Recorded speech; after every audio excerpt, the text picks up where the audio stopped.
You all good? Yeah. So you say your name first, and then we'll sign it off. Okay.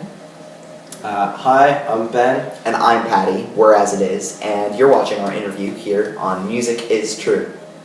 So I've collected some fan questions for you. The first question I have for you is, what are you working on right now, and what are your plans for the future?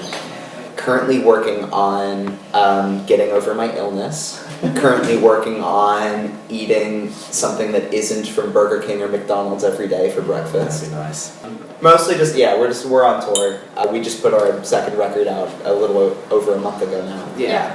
I mean, we're not like actively writing massively or working on anything like that yet. We're always trying to write, but like not necessarily for anything yet. We're mostly just working on the sweet dance remixes right now. Yeah, expect a remix album. And yeah, we're just making sure we can get through all the touring we have at the moment. Yes. Alright. So the next question is, how's touring with State Champs so far, and do you enjoy it? It's been great. Yeah. Yeah, we didn't know them well. We'd played festivals with them in the past, but this is really our first tour with them. And also with Northbound, who are first on the tour, and everybody on this tour has been incredible. We've just been having tons and tons of fun. And I'm pretty pleased we're only halfway through the tour, to be honest, because still many crazy memories to be made still. Yes, on our home turf in the UK, so that'll be fun. So what got you into this kind of music, and how did you come up with the idea of founding a band? For me, it was music videos on TV. I watched bands like Blink-182 and Green Day and Linkin Park and Sum 41 and all these bands that really just turned me on to alternative music, because it was something I didn't realize existed until these bands. And ever since, I just wanted to play guitar and tour the world. So for me, it was I was like 11 or 12 years old, and I was on the school bus, and one of the sixth formers, he gave me a Taking Back Sunday CD. Nice. And because I was listening, I think I only owned like 2 CDs at the time, which was one by Shaggy and one by Avril Lavigne. And I was listening to either one of those, and he was like, "Stop listening to this shit." And in hindsight, Avril Lavigne was great. So was Shaggy. So was Shaggy, but yeah. And then my life just changed from listening to that record. I kind of like connected with me on this level, and I just wanted to be Fred, really. So that's why I do what I do in this band. Do you have any advice for new bands, like how to get gigs? firstly, you're gonna suck for a long time. We still do. Yes. Still working on that. I mean, we were going to local shows at the time. We made friends with bands and promoters in the scene, and therefore getting our first couple shows was a little easier for us. We already had that kind of foot in the door naturally anyway. But yeah, no, it is a really tough experience to form a band, to write songs, to get better, and to then start networking and performing. But you touched on a very important point, which is like, if you're expecting to get local shows, you need to go to local shows.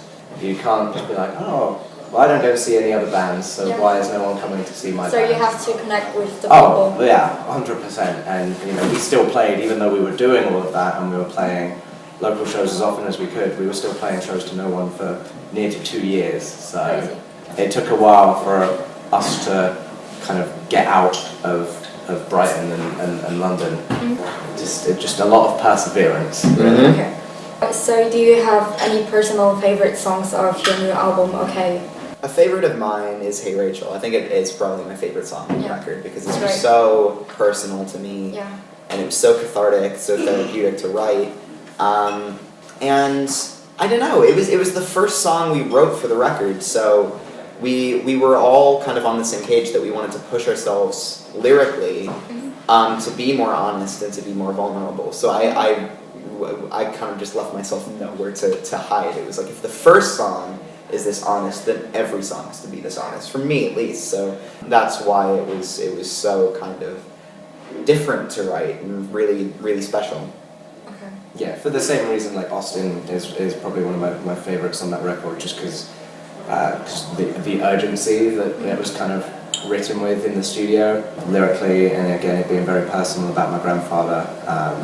And I think, again, both senses, I don't think before this record we'd ever really written songs like that with such a sense of it's urgency really and like personal. needing to say something. So I think both those songs really encapsulate what we were trying to do there, and like we need to say this, not just to write a song, but like for ourselves. Yeah. I think Never Happy we got really good at writing about our thoughts and our emotions, but with this record we got better about writing about our lives, like things that have happened and things that were happening during the writing process, and that's kind of where we wanted it to go. So I think And what band or artist got you has inspired you the most?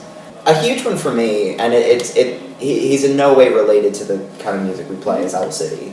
Just a kid from a small town in Minnesota who wrote music to kind of deal with his insomnia, and then kind of through writing music in his bedroom made a name for himself. I mean, that's gonna have like similar parallels for me hugely. I guess another huge one is Motion City Soundtrack, from that reason, being from Minneapolis and writing these astonishing lyrics and music that just continually inspire me after they've disbanded. Like I just want to be that great, hopefully one day. Yeah, those are two huge ones for me. Yeah, I think in terms of songwriting and emotion, I always say Elliott Smith is like my favorite songwriter. But if in terms of like ethic and making me want to tour and be in a band, Frank Turner. I've read his book. I've seen him live countless times. Just like his ethic about touring, like I just love it, and I was instantly like gravitated towards it. I still don't think we'll ever play as many shows as he plays in a year, as much as we might try, but hopefully one day. And what is your favorite band or artist? I could never have one favorite. Just name a few. A favorite of mine is Motion City Soundtrack. Another would be The Starting Line. Newfound Glory would be a very, very big one for me as well. Yeah, Early November, always one of mine. Fall Out Boy. And yeah, Taking Back Sunday. I'd have to give those three as mine. If I had to pick my Desert Island discs. I wonder if I'll ever get to go on that show. I'd like to. And how do your friends, family or girlfriends deal with you being on tour for such a long time? I think it's nice that it's been, everyone in this band who's in a relationship has been in a relationship since before we were touring. Yeah. So it's been this kind of incremental, slow, steady adjustment. It wasn't like anybody was like thrust into this kind of like 0 to 100, we're away 9 months of the year kind of thing. So it's always difficult, but I think touring in this day and age with the technology we have to be able to text and FaceTime makes it easier, but it's always going to be difficult. You're always going to miss your girlfriend or your family or your friends, but I mean, that's, I guess, the sacrifice for doing what we love. I mean, like, there's pros and cons to it. I mean, out here we're doing what we've always wanted to do, and there are certain setbacks to it, but at the same time, I mean, this is so validating and so much fun, so it's blessing and a curse at times, I guess.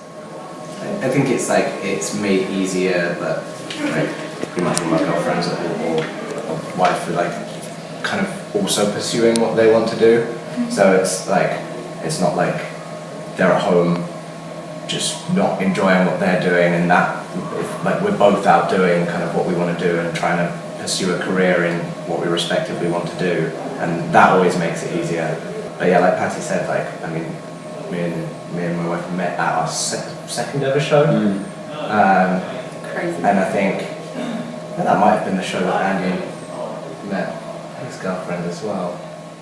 Yeah, could have been. She was at that show, really could have been. But I don't think it was an eventful show. Yeah. We were terrible. We were really, really bad. I have the footage, maybe one day we'll put that online. It was at a venue called the Blind Tigers Club, which is not around anymore. It's now just a brew draw. It's now just a reference in a song on OK. Yeah. Let's move on to the last question I have. Will there be an European headlining tour anytime soon? Maybe. When's this interview coming out? That's your answer right there. I mean, we're gonna be back. We're announcing festivals that we're doing in the summertime. And we're hopefully gonna be doing some of that stuff. We really hope so. We're just figuring it out. I mean, you have lots of fans over here. Yeah. Yeah. I mean, the new album is great, so why not? Yeah. I think we'll be back to Europe a lot more this year than we have done previously. I hope so. In a variety of different capacities. Yeah. Thank you so You're much so welcome. for answering my questions. Thank you.